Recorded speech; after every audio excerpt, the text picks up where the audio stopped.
Ben, je ne suis pas professeur, mais j'ai essayé un peu d'écrire. Ah. Si on est entouré de professeurs, on doit imiter aussi ces profs-là. Amen. Voilà donc le thème de ces jours que nous allons en parler. Amen. Donc nous prenons nos Bibles sur l'évangile selon Luc. Luc 11, 5 à 10. Et il y aura des exemples qui vont nous accompagner le long de cette prédication. Alléluia. Tout ça, moi, je la français, hein. Tout ça, la français, sinon, ça va. Alléluia. Mais je préférerais que tout ça, la lecture, parce que dans la Bible, mon bon, avec un français douce, un français bien.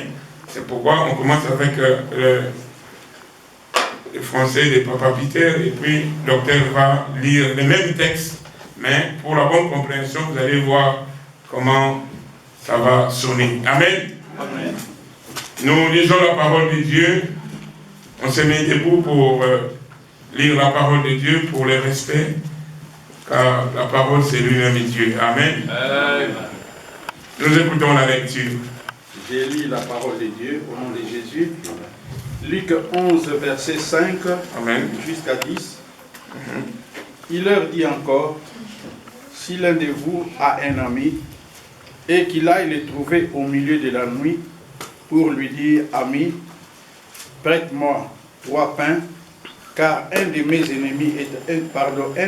amis est arrivé du voyage chez moi, je n'ai rien à lui offrir. Et si, de l'intérieur de sa maison, cet ami lui répond, ne m'importune pas, la porte est déjà fermée. Mes enfants et moi, nous sommes au lit. Je ne puis me lever pour te donner des pains. Je vous l'ai dit, quand même, il ne se leverait pas pour les lui donner, parce que c'est son ami. Il se leverait à cause de son importunité et lui donnerait tout ce dont il a besoin. Et moi, je vous dis, demandez et l'on vous donnera, cherchez et vous trouverez, frappez et l'on vous ouvrira, car quiconque demande reçoit, et celui qui cherche trouve, et l'on ouvre à celui qui frappe. Parole du Seigneur. Amen. Luc chapitre 11, versets 5 à 10, il est écrit dans cette version, Jésus leur dit encore, supposons, si vous avez un ami, vous allez chez lui au milieu de la nuit, et vous lui dites, mon ami, prête-moi 3 pains. En effet, un de mes amis vient d'arriver de voyage chez moi, et je n'ai rien à lui offrir. Votre ami vous répond peut-être de l'intérieur de la maison, laisse-moi tranquille, j'ai déjà fermé la porte. Mes enfants et moi, nous sommes couchés. Je ne peux pas me lever pour te donner du pain. Eh bien, pourtant je vous le dis, votre ami va se lever et il va vous donner tout ce qu'il vous faut. Il ne le fera peut-être pas seulement parce qu'il est votre ami, mais parce que vous continuez à demander sans vous gêner. C'est pourquoi, moi je vous le dis, demandez et on vous donnera, cherchez et vous trouverez, frappez à la porte et on vous ouvrira. Oui, celui qui demande reçoit, celui qui cherche trouve, et celui qui frappe à la porte, on lui ouvre. Amen. Amen. Asseyons-nous.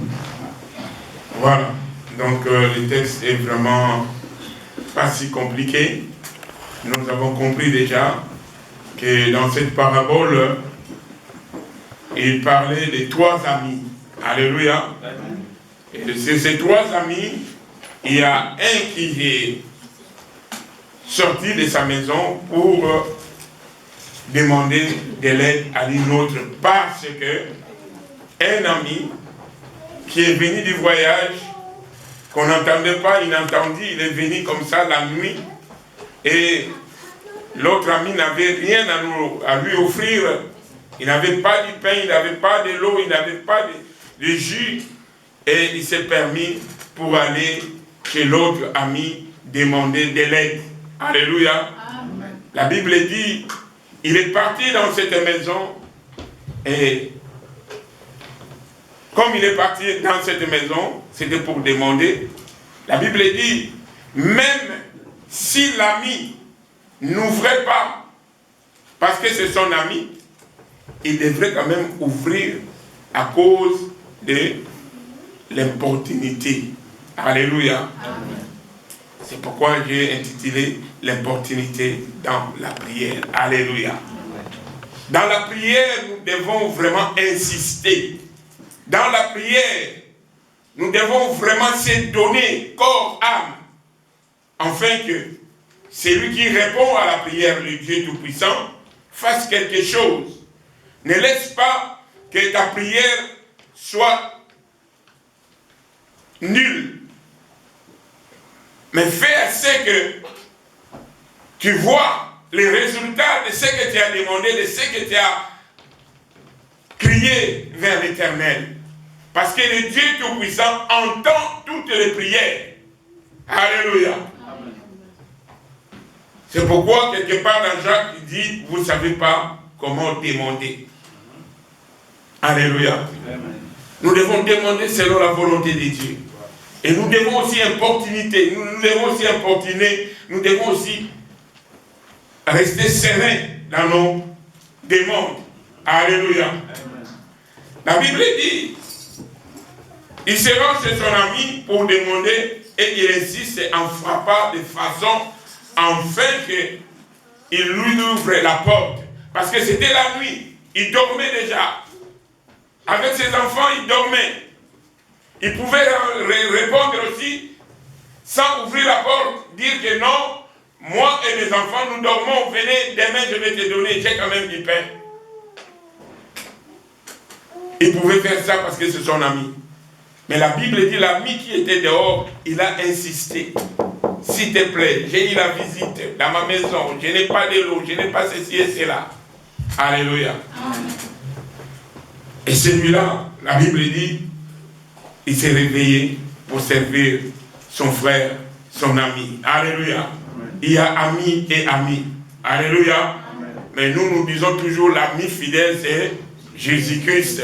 Alléluia. Amen. Mais dans la vie courante, nous avons des amis à qui nous nous confions, nous parlons nos secrets, à qui aussi qui nous conseillent. Les bons amis conseillent telle chose et telle chose que tu veux faire n'est pas bon aux yeux de Dieu. Telle chose que tu veux faire n'est pas bon pour ta santé, pour ta vie. Alléluia. Amen. Donc il y a des amis qui sont même plus que les frères. Parce qu'avec les frères, nous nous sommes séparés. Des frères, des sœurs qui sont au Congo, nous sommes ici, qui sont en Angola, nous sommes ici. On n'a plus cette harmonie, on n'a plus cette infinité. Alléluia. Mais Dieu a fait que nous soyons ensemble dans les bons bergers, qu'il y ait de l'infinité. Quand je ne vois pas ma sœur ado, je commence à m'inquiéter. Quand je ne vois pas ma sœur Charlène, je commence à m'inquiéter. Mais pourquoi ce dimanche je n'ai pas venu? Pourquoi ceci et cela? J'ai beaucoup de questions sur moi. Alléluia. Donc la vraie famille, c'est celle-là que nous sommes. Une fois Jésus, il enseignait. On est venu, il a dit, ta maman et tes frères sont dehors. Alléluia. Jésus a présenté, il a dit, la maman et mes soeurs, c'est celle-là. Alléluia. C'est vous qui sont mes frères et mes soeurs maintenant. Quand il y aura un problème, c'est vous qui va se lever avant. Alléluia. Ce n'est pas mon frère qui va venir de la France, de Belgique, il va mettre combien de temps? Peut-être 4 heures, 6 heures. Ou s'il n'avait pas les moyens de transport, aller à des temps d'aller chercher, il vient demain. Mais s'il y a un problème qui surgit aujourd'hui, il n'y a que vous. Amen. Alléluia. C'est pourquoi c'est vous qui sont mes frères, vous êtes mes amis, vous êtes mes frères. Amen. La Bible dit, dans le livre de 1 Samuel 18, je crois, 1 Samuel 18, nous voyons que David il parlait avec Saoul. Amen. Il parlait avec Saoul. Il n'a même pas fini. La Bible dit, le cœur de Jonathan s'est attaché à David. Il s'est fait ami avec David seulement comme il a vu, comme David parlait. Alléluia. Et quand il s'est fait ami, il a commencé. Tu veux lire, hein? Oui, vas-y, seulement le premier là, ça va nous aider. 1 Samuel chapitre 18, du premier verset. Quand David a fini de parler à Saül, Jonathan, le fils de Saül, s'attache à David de tout son cœur et il se met à l'aimer comme lui-même. Amen. Vous voyez les vrais amours, il l'aimait comme lui-même. Ça veut dire ce qui est à toi est à moi, ce qui est à moi est à toi. Ça c'est le vrai amour. Amen. On a écouté l'autre fois avec le mariage, comment on peut s'aimer, comment on peut aimer son épouse, son prochain, tout ça. Alléluia. Donc nous devons vraiment avoir cet attachement. Quand c'est vraiment ton ami, ton frère, il faut avoir cet attachement. Que tu aies souci de sa vie. Alléluia. C'est pourquoi j'ai dit, il y a de tels amis et tels amis. Il y a des amis qui conseillent et les amis qui s'attachent vraiment comme un frère, comme une sœur. Ça, c'est des bons amis. Alléluia. C'est pourquoi nous avons tiré l'exemple dans la Bible, dans 1 Samuel 18, premier, que quand Saoul parlait à Jonathan, non, à David. Il parlait à David. Il n'avait même pas achevé. Maintenant là, Jonathan fut attaché. Son cœur fut attaché. Il a trouvé que ça c'est un bon ami. Alléluia. Parce que Saoul tenait vraiment à tuer David.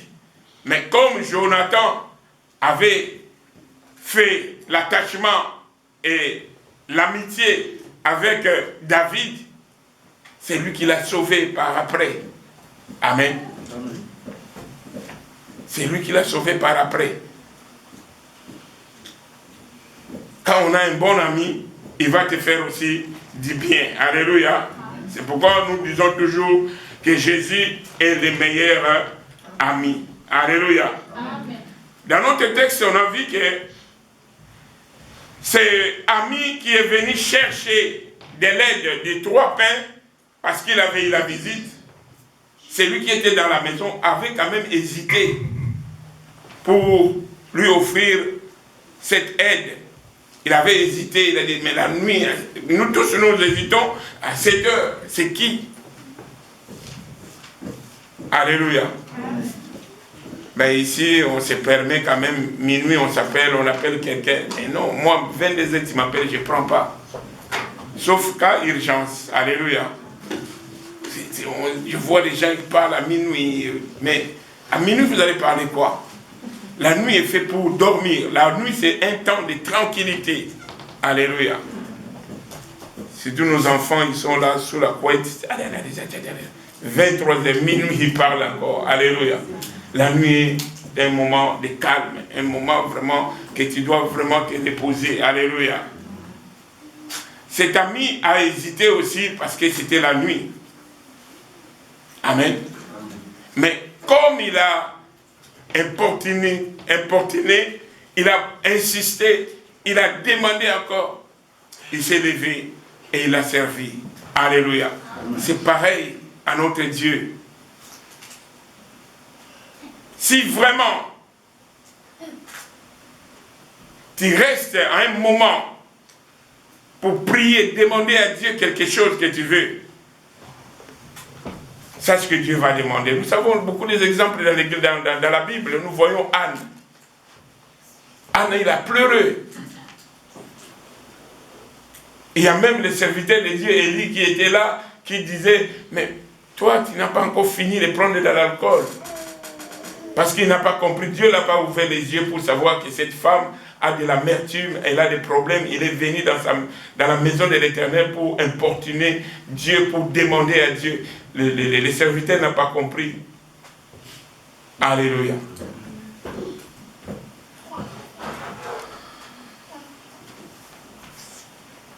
Donc nous voyons que Dieu est disposé toujours à répondre à nos prières. Alléluia. C'est nous qui devons vraiment faire un effort pour demander à Dieu. Allez, amen. Donc nous devons prier sans cesse parce que Dieu, il répond à nos prières. J'ai béni l'Éternel parce que j'ai sillonné dans la Bible et j'ai vu que cette parabole, il est unique, il est seulement dans l'évangile selon Luc. Amen.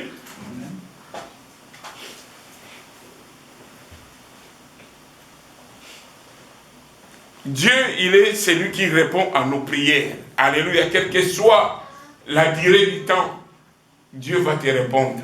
Amen. Amen. Nous voyons encore dans ça je n'ai pas écrit, mais dans l'évangile de Matthieu, Matthieu 15, 27, comment Jésus a répondu à la femme cananéenne. Cette femme est venue auprès de Jésus pour demander de lui aider parce que sa fille ou son fils, mais je crois que sa fille était mortelle. Amen.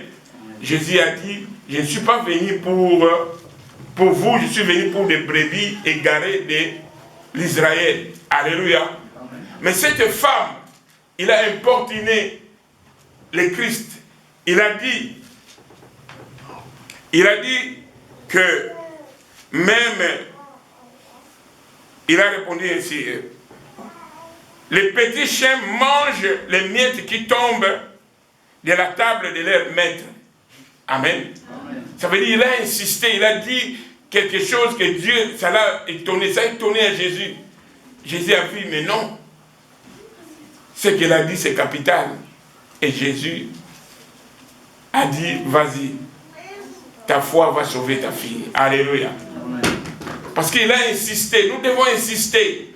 Nous devons prendre notre temps. La Bible dit, lorsque tu veux prier, rentre dans ta chambre, ferme la porte, sois seul, face à face avec Dieu. Nous allons voir ici quelque part, je crois, ici, c'est Jacob ici. Jacob, il était seul. Et il a lutté avec Dieu seul jusqu'à ce que Dieu l'a béni. Alléluia. Amen. Prenons quand même le premier exemple. Le premier exemple, c'est dans Genèse 18.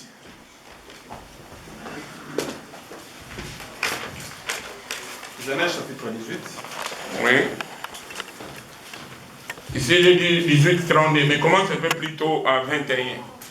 Genèse chapitre 18, je commence à partir du verset 21 jusqu'à 32. Je lis au nom du Seigneur. Amen. Est-ce qu'ils ont vraiment fait tout ce que j'entends dire? Je vais descendre pour voir cela. Ainsi je saurai la vérité. Deux de visiteurs quittent cet endroit, ils vont vers Sodome. Mais le Seigneur reste avec Abraham. Abraham s'approche et dit, Seigneur, est-ce que tu vas faire mourir l'innocent avec les coupables? À Sodome, il y a peut-être 50 justes. Est-ce que tu ne vas pas pardonner à la ville à cause des 50 justes qui habitent là? Est-ce que tu vas vraiment les supprimer? Non, tu ne peux pas faire une chose pareille. Faire mourir l'innocent avec les coupables. Traiter l'innocent comme les coupables. Les juges du monde entier ne peuvent pas être injustes. C'est impossible. Le Seigneur répond, si je trouve 50 justes à Sodome, je pardonnerai à toute la ville à cause d'eux. Abraham continue. Pardon, mon Seigneur, je ne suis rien du tout, pourtant j'ose encore te parler. Il n'y a peut-être pas 50 justes. Il en manque peut-être 5. Pour 5, est-ce que tu vas détruire toute la ville? Donc 45. Le Seigneur répond, si je trouve 45 justes à Sodome, je ne la détruirai pas. Abraham reprend encore la parole et dit, ils sont peut-être seulement 40. Le Seigneur répond, à cause de ces 40, je ne détruirai pas la ville. Abraham dit, mon Seigneur, je t'en prie, ne te fâche pas. si je parle encore, ils sont peut-être seulement 30. Abraham. Le Seigneur répond, si je trouve 30 justes dans la ville, je ne la détruirai pas. Abraham continue. Mon Seigneur, pardonne-moi si j'ose encore parler. Ils sont peut-être seulement 20. Le Seigneur lui dit, à cause de ces 20 justes, je ne détruirai pas la ville. Abraham dit encore, Seigneur, je t'en prie, ne te fâche pas. C'est la dernière fois que je parle. Ils sont peut-être seulement 10. Le Seigneur répond, à cause de ces 10 justes, je ne détruirai pas la ville. Quand le Seigneur a fini de parler avec Abraham, il s'en va et Abraham rentre chez lui. Amen. Amen. Donc nous avons vu que le Seigneur a vu qu'il y avait des cris contre Sodome et Gomorrhe. Il y avait des choses impures. Et il voulait à tout prix finir avec Sodome et Gomorrhe. Alléluia. Et avant de faire ça, lui-même en lui, Seigneur, il a dit, est-ce que je cacherai ce que je vais faire à mon serviteur Abraham? Parce qu'il avait promis à Abraham qu'il sera le père de mes titides. Et alors il a dit, je dois quand même le dire. Alléluia.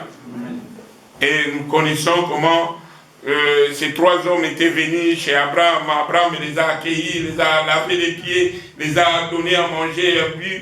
Et quand ils sont partis, c'était pour aller maintenant casser la ville de Sodome et Gomorrhe. Amen. Mais la Bible dit, quand ils partaient ensemble aussi avec Abraham. Et Abraham s'éteint pour prier.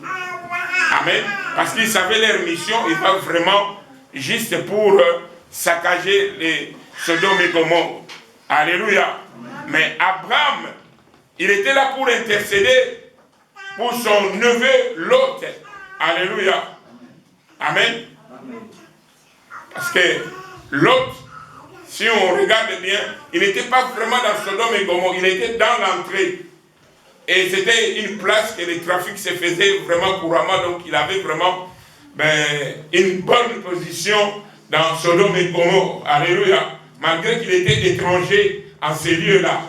Et comme les 3 hommes qui allaient pour saccager ou brûler les Sodome et Gomorrhe marchaient avec Abraham, Abraham il s'est retiré un temps. C'est pourquoi je dis, il y a un temps, il faut se retirer.